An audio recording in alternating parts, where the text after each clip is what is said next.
Hello everyone and welcome into the Week 13 ONIT preview show. This week we have 5 more ONIT versus ONIT matchups, 2 huge ranked games that'll be college football playoff deciders, and a sneak peek at some Gravity players that may be on Slab Watch. Can't wait to get into all of it, but before we do, make sure you hit that subscribe button down below so you don't miss any of our future content. We got a lot of good stuff coming down the pipeline this week that you're going to want to be subscribed so that you make sure you see it. And also stick around to the end of the video to find out how you can get involved in one of our upcoming episodes. But now, let's take a look at what's in the box. What's in the box? Our Week 13 ONIT preview box features our locally sourced but nationally relevant headlines for all of our ONIT teams, including the 10 that are playing against one another this weekend. We'll also take a look at some of our players who are on Slab Watch in a special Gravity edition where we show you a preview of some cards that you're not going to want to miss. And lastly, we'll take a look at the checklist, the names and games you should be watching this upcoming Saturday. Let's get right on into it and start with our ONIT versus ONIT matchup. We begin by talking about a fun matchup out of the Big Ten as the Penn State Nittany Lions will host the Nebraska Cornhuskers. 7-3 Nebraska going in to take on 4-6 Penn State. The Nittany Lions coming off their first Big Ten win of the year over Michigan State, 28-10 on the road in East Lansing, as the Nittany Lions were finally able to snap that Big Ten losing streak. And now they have an opportunity to get themselves bowl eligible if they can beat Nebraska and they can beat Rutgers to end the season. The Nittany Lions would be bowl eligible, while Nebraska comes in off the win over UCLA 2 weeks ago. They had a bye last week. They've got Penn State, and then they finished their season with Iowa. Nebraska already has 7 wins, so they are for sure going bowling, but they would like to get 2 more. A win over Penn State, a win over Iowa would be huge for the Cornhuskers. It would be a 9-win regular season for the Cornhuskers if they can pull that off. Also, check out the new Gravity cards here on either side of me for Penn State and Nebraska. We're going to talk a lot more about Gravity later on in the episode. But for Nebraska, going to have to shut down the rushing attack of Penn State. The Nittany Lions able to run the ball very efficiently with their dual-headed backfield of Katron Allen and Nicholas Singleton. It's been propelling them to victories, or in the case of Indiana, kept them in that game all the way until the final moments. And for Penn State, they're going up against a backup quarterback. Dylan Raiola is still out for the season for the Nebraska Cornhuskers. So can Penn State get off the field on third downs? That's been one of their pressure points this season. They're allowing opponents to convert 40% of the time. That's 79th in the country in defensive third down percentage. Can the Nittany Lions get stops, get off the field, control the clock with their 2 running backs? Or will Nebraska and Emmett Johnson be able to run all over the Penn State defense, keep moving the chains, and get into the end zone on the road? 7 p.m. on NBC. That's when we'll see how this game plays out. A battle in the Big 12 sees the Kansas Jayhawks heading to Iowa State to take on the Cyclones. This is a 12 o'clock kick on FS1.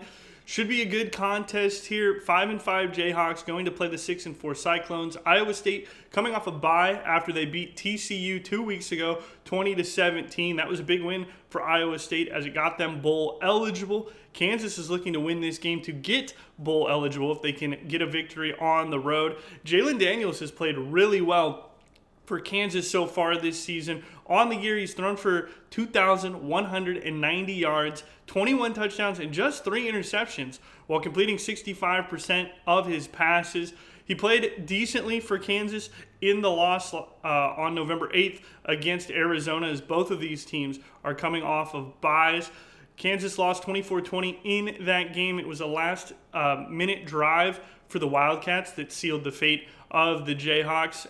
But Daniels in that game, 199 yards passing, 1 touchdown, no interceptions, added 74 yards and a rushing score on the ground.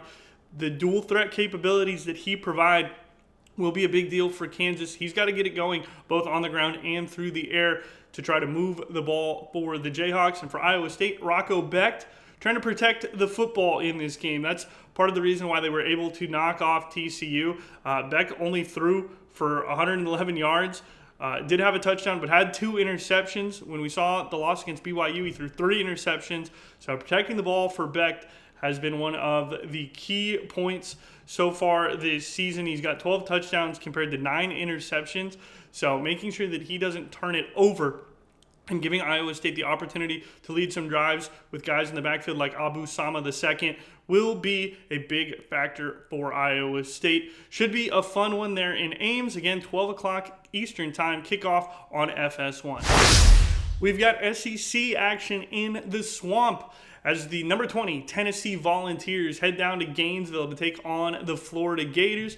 Tennessee comes in at 7-3, fresh off a home victory over New Mexico State. They won that one 42-9. Never were really threatened in that ball game. Although Aguilar did throw 2 interceptions, he was 17 of 23 for a touchdown with those 2 picks. One of them was a great play by the New Mexico State defender on basically a contested catch, just ripping the ball away from one of the Volunteers wide receivers. Meanwhile, for Florida, they come into this game off a loss on the road against Ole Miss, where they bounced back in a nice way. They were dominated by Kentucky 2 weeks ago, and to come back and play Ole Miss the way that they did, the game was well within their grasp until the fourth quarter. That's when Ole Miss kind of put the pedal to the metal and was able to separate from the Gators. But to play consecutive weeks on the road the way that Florida did and only lose 34-24 to a top 10 team in the country, it was a very nice bounce back game for the Gators. And now they get to come home and potentially upset Tennessee. This would be a big game for the Volunteers to lose in terms of their playoff standings. They're right on the bubble at the moment at number 20 in the country. The way things are going to play out here over the course of this season, they have the opportunity to move up some spots. So a win here on the road against Florida is paramount if they want to stay in that conversation. We'll see how it goes down. It's a 7:30 kick on ABC on Saturday night. We've got the Arkansas Razorbacks headed to Austin to take on the Texas Longhorns. Texas 7-3, 4-2 in the SEC. Arkansas 2-8, 0-6 in SEC play. As the Razorbacks are still looking for that first victory, can they get it on the road against Texas? That is the question. Longhorns coming in off a disappointing loss against Georgia. It's the 3rd time they've lost to Georgia now in the past 2 seasons. They're trying to wipe that from their memory, get back to action here against the Razorbacks. Taylon Green is going to have a very tough matchup here against an elite Texas defense. This Texas defense, 23rd in the country in terms of yards allowed per game. They're 6th against the rush. They're the 15th best scoring defense.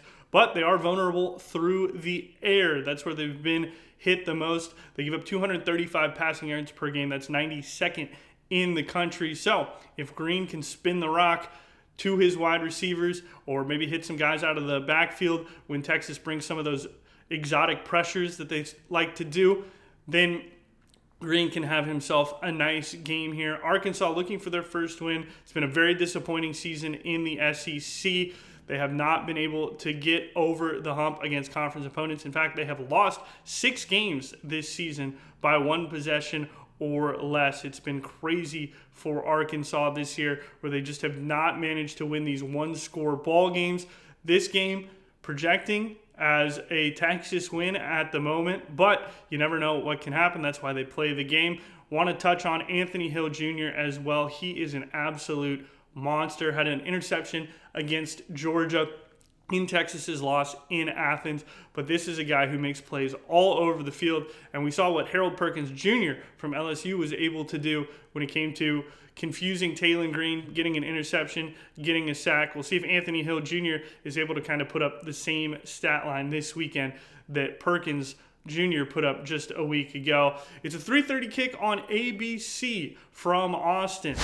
Our game of the week will be taking place in Norman, Oklahoma, as the number 8 Oklahoma Sooners host the number 22 Missouri Tigers. Missouri back into the polls after a commanding win over Mississippi State, and huge news for the 7-3 Tigers. Bo Pribula is practicing. Their star quarterback could be making his return this week. As of the time of this recording, he has been listed on the injury report as doubtful for Missouri, so it's looking unlikely that he goes, but he has been back at practice, and at least a limited capacity would be a massive upgrade for Missouri if they could get him back to go along in the backfield along with Ahmad Hardy and have their quarterback running back duo reignited. That would be a big deal for Missouri. Would it be enough to win this game against Oklahoma, though? That's a tough question. The 8-2 Sooners are 4-2 in SEC play, coming off a monster win over Alabama in Tuscaloosa.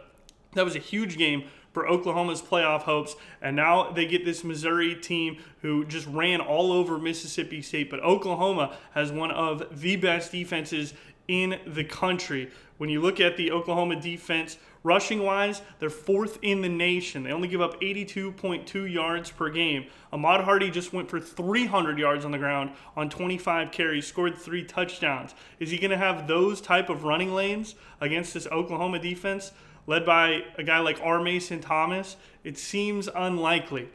So it'll most likely be down to the quarterbacks, whether it's Prebula or Zollers, and then for John Mateer on the other side. We'll see how this game plays out. It kicks off at noon on ABC Eastern Time.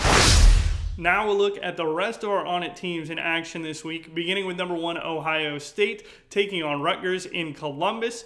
Both Carnell Tate and Jeremiah Smith are dealing with minor injuries. They are questionable to play in this ball game. If they don't, we'll see if Ohio State relies on that ground attack like they did against UCLA. James Peoples and Bo Jackson able to carve up the Bruins on the ground. Can they do the same against Rutgers with both those receivers out if they are to not play? Number 3, Texas A&M gets Samford at home in College Station. After the big win over South Carolina, A&M is looking for a little bit less chaos this week and a lot more control in their game against Samford. Number 10, Alabama host Eastern Illinois. Should be a nice bounce-back spot for the Crimson Tide after they lost at home a week ago to Oklahoma. Number 15, USC is on the road at number 7, Oregon. This is probably the biggest game of the weekend when it comes to playoff deciders. If the Trojans win, they would be almost assured that they would be going into the college football playoff. If Oregon wins, USC's dreams are more than likely dashed.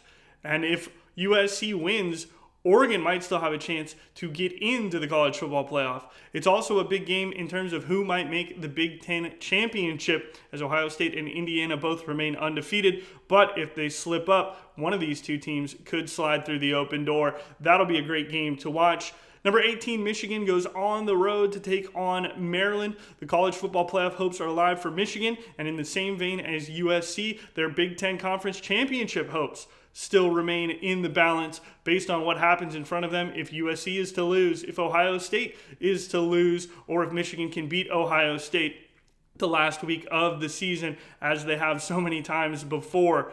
Number 25, Arizona State will be at Colorado. That's right, the Sun Devils are back into the polls after a Big 12 win last week. They don't have Sam Leavitt for the rest of the season, but they've been finding ways to get it done, and they'll look to creep up in the standings if they can take down Deion Sanders' Colorado Buffs.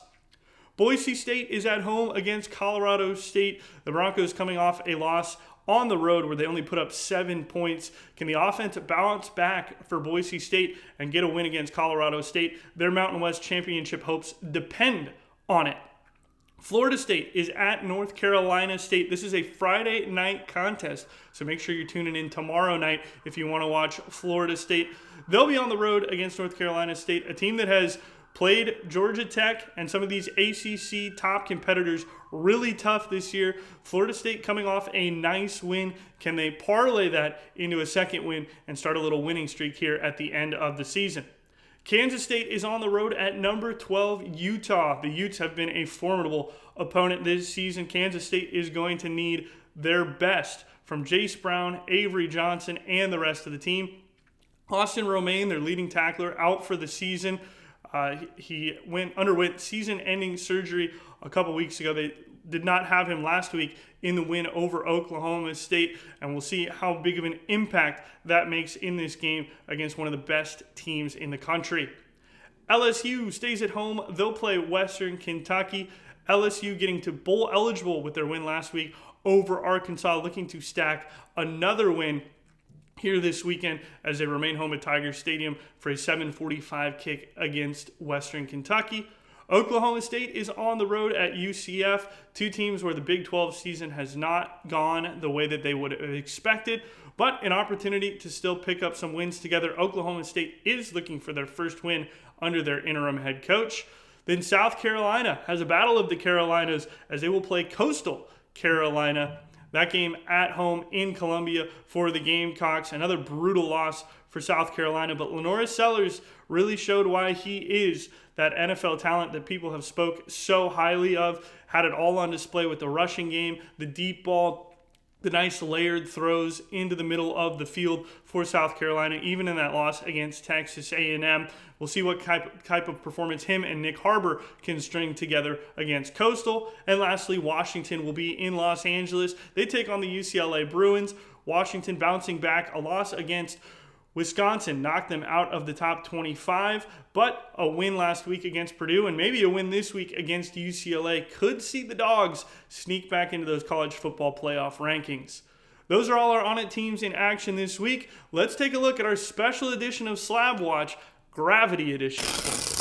It's Slab Watch time, and today we have 4 players who could be getting slabbed up on Sunday in today's episode. But the exciting part about today's Slab Watch is that it is a Gravity exclusive. That's right, all of these players are on their Gravity cards that you can get your hands on here in just a number of days. So let us begin right away, starting with Taylon Green from the Arkansas Razorbacks here on one of the Galaxy inserts. Taylon Green is going up against Texas. The Arkansas quarterback this season has thrown for 2,537 yards, 19 touchdowns, 10 interceptions, and has the 6th best QBR in the country, coming in at 84.9. He's played well against AP Top 25 competition as well. 140.6 rating against those types of teams, 60.8 completion percentage for 1,024 yards and 6 touchdowns against AP Top 25 competition. He gets the number 17 Texas Longhorns this week.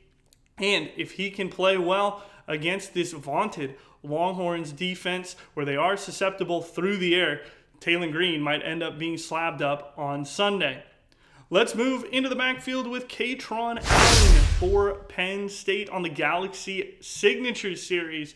He has been a handful in conference games this season for the Nittany Lions. 644 yards against teams in the Big Ten to go along with 9 rushing touchdowns. He's already surpassed his career high in touchdowns with 12 on the season. All of them have come on the ground this year. His highest season total before that was 11 as a freshman back in 2022. So he's already broken his single season touchdown record, and again, all of those have come on the ground. He's also approaching 1,000 yards on the season, 917 for the year. Just needs a decent game by his standards to get to 1,000 on the season. So he might be able to do that this week against Nebraska, which is why Katron Allen is on Slab Watch for us. Next up, we have KC Concepcion for the Texas A&M Aggies. Had a very solid day with a big catch and run gainer against South Carolina a week ago. He gets a Samford team this year where he might be able to do some serious damage. This season, he has 17.5 yards per catch against non-conference opponents. He's also scored 3 touchdowns in the non-con. And for the year, he leads Texas A&M in both receiving yards with 787 and receiving touchdowns with 8. You see him here on his Stardust parallel that you might be able to have in your hands next week if you're a fan of the Aggies. And lastly, let's talk about John Matthews for the Oklahoma Sooners on his green to 5 Galaxy signature. He has played well against top 25 competition this season, completing 63% of his passes for 124.9 rating and 1,061 yards through the air when he plays against top 25 foes. But he's also a scrambler. You know Mateer, he loves to get it done on the ground as well. This season in the rushing department, he's racked up 329 yards and 7 scores, including a nice 20-yard scamper against Alabama a week ago. If Mateer pulls off those dual threat abilities in this game against Missouri, he might find himself slabbed up on Sunday. Hope you enjoyed this Gravity edition of Slab Watch. Again, you can find these cards in our upcoming Gravity release, which should be out next week. We'll move on now to the checklist and see what is to come this Saturday in Week 13. It is checklist time. This is where we look at the names and games to watch on Saturday, the early, the afternoon, the evening windows, and the players that you should be looking out for. Beginning with number 22, Missouri at number 8, Oklahoma. That's a noon Eastern kick. Then move right on into watching maybe the biggest game of the day with USC at Oregon. And in the nightcap, you can watch Tennessee take on Florida with Rocco Becht, Mekhi Lemon, Derek Moore, Zach Durfee, and Emmett Johnson as some players to keep your eye on while you're watching all of these contests throughout the day. That'll do it for us here today on the Week 13 preview, but we appreciate you hanging out and watching all of this time. If you're still here, again, make sure you hit that subscribe button so you don't miss any of our future content. And also, send your hits to the link down below so we can feature them in an upcoming video. If you post your hits at the clip down below or in the description, we can put them in a future video, talk about them, and share them with the community. We'd love to show off your pulls, especially with Gravity right around the corner. And if you're looking forward to Gravity, boy, do we have good news for you. We're going to have interviews, we are going to have previews, and we are going to have a whole lot of fun here this upcoming week. So make sure you don't go anywhere. If you're not subscribed, make sure you do so you can get the up-to-the-minute news on all of our Gravity releases that are coming this week. Thanks so much for watching, everybody. Have a great Week 13. We'll see you back here on Sunday for the Week 13 recap show.